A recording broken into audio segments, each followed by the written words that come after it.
Thank you, darling. It's interesting how the truth can sometimes seem might malleable, depending upon your point of view. Like how those dime novels make you out to be something you're not? Jack, don't be starting trouble. No, he's right. They do tend to exaggerate. Did they exaggerate your part in taking down the Daltons? Well, I was there in the flesh, boy, so I saw what happened firsthand.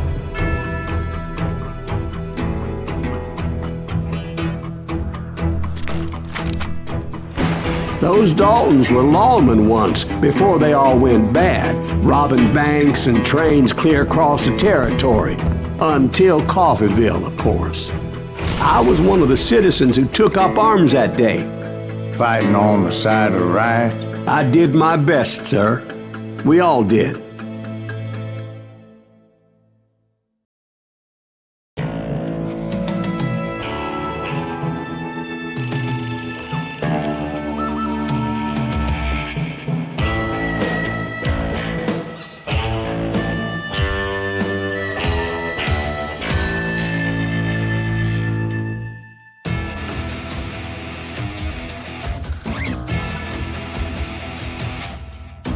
It was early morning.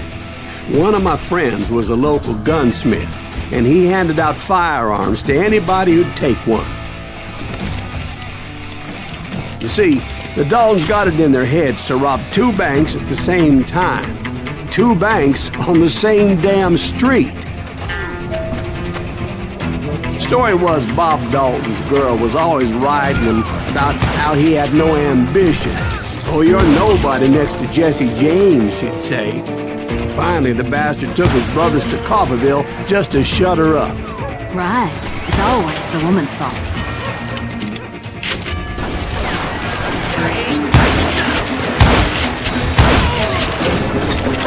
Well, the locals recognized the Daltons right off. Before they could get away, half the town took up arms to defend their property. Their first mistake was pulling a job in their own damn hometown.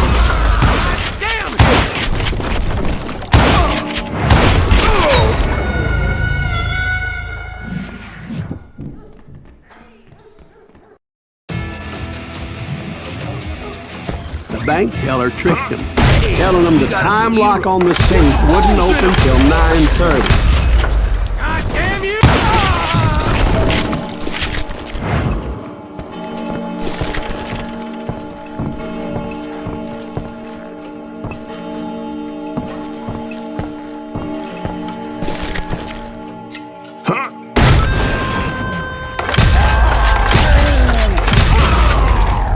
The brothers paid dearly for their stupidity, but everybody knows they had it coming. There's more to it than that. I read all about that day, so I know for a fact that it went down very differently. First of all, it was high noon. A posse of U.S. deputy marshals were on the rooftop across the street. Get ready, boys. They're gonna make a move. The lawmen had been tracking the Daltons for months. Now they finally had them dead to rights. Among them was a bounty hunter feared by many a lawbreaker. The marshals tried to get the Daltons to surrender. They'll give up eventually. We just gotta wait to suck the bitches out. This bounty hunter knew that the brothers were far too proud to ever lay down their guns.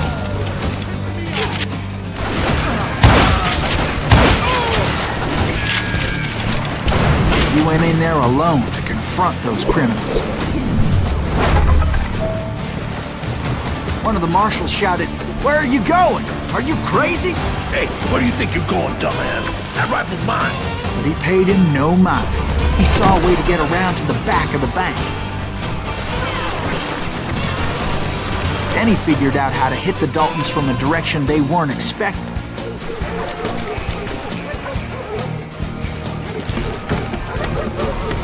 From above. Fortunately, a water tower was right there. A moment later, he was climbing up a steep ladder, laughing at danger as he did. It was brave men like him who risked their lives to tame this wild country.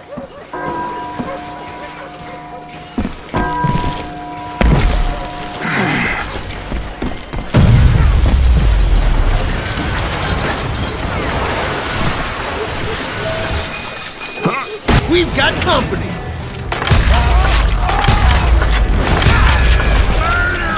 Heroic men like him, who did what other men couldn't or wouldn't to make this country free. Like Jim Bowie and Davy Crockett, who died defending the Alamo.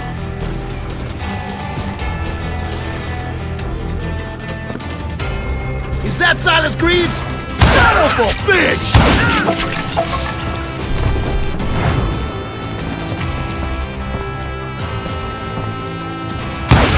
That's right! Run!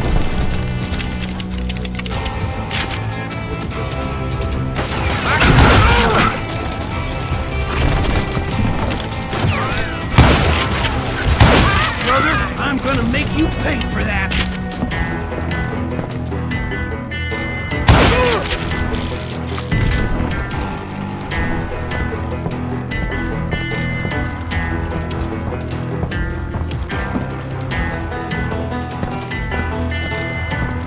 Over there!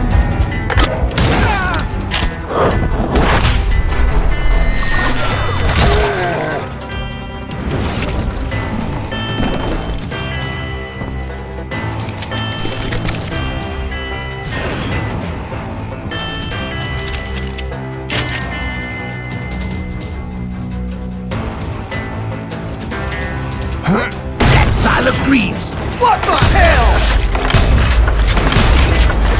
Blam! Blam! He came away victorious, taking down those thieving Daltons. I bet you can't hide!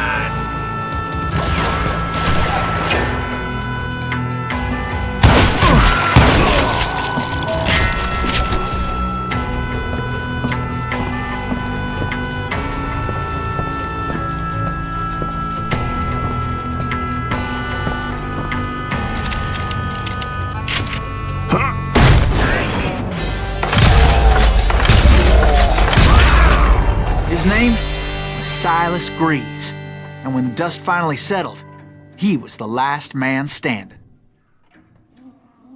Sorry, kid, but that just wasn't the way it happened.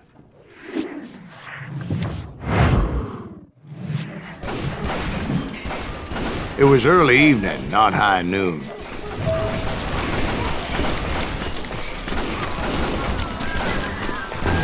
I was late to the party and Coffeyville was already up in arms. The Daltons blew up a safe and were all set to hightail it out of there. Those pathetic deputies surrounding the bank were dropping like flies.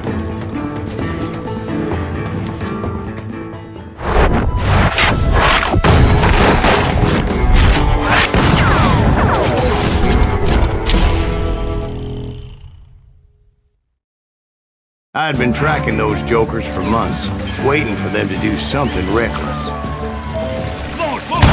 And finally, they did.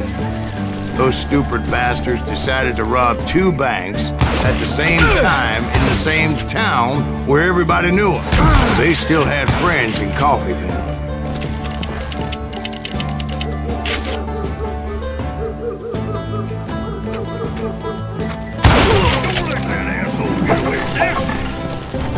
What are you gonna do?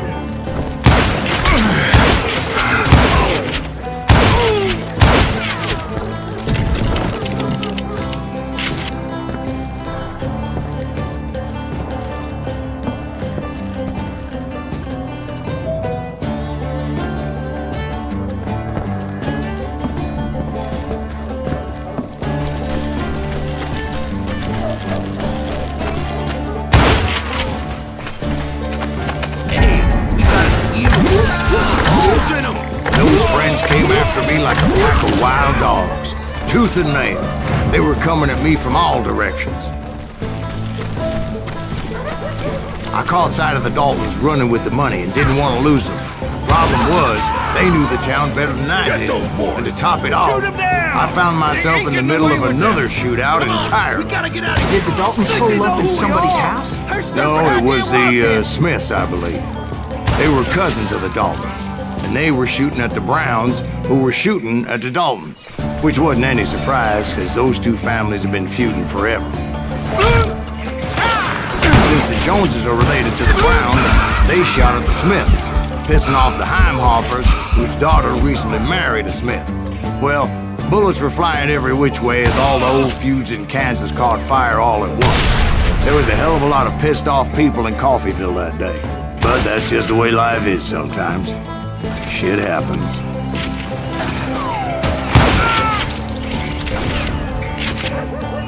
That's it for you.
The Dalton boys knew I would never give up.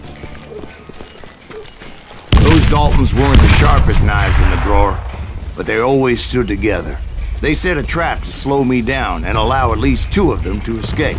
The third brother stayed behind to plant me, just in case that trap of theirs didn't work.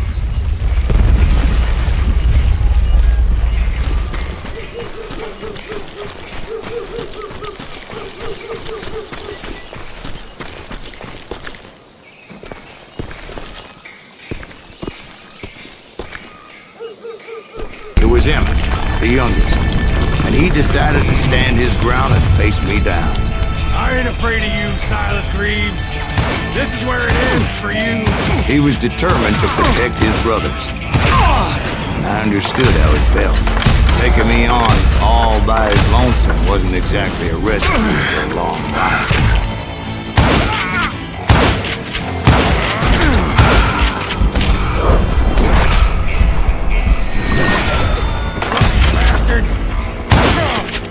Gonna send you to the bone orchard.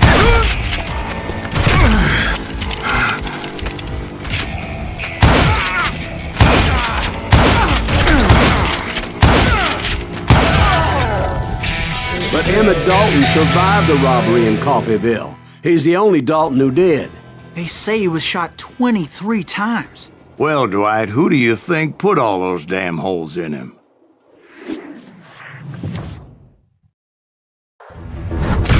But I have to admit, that boy had grit.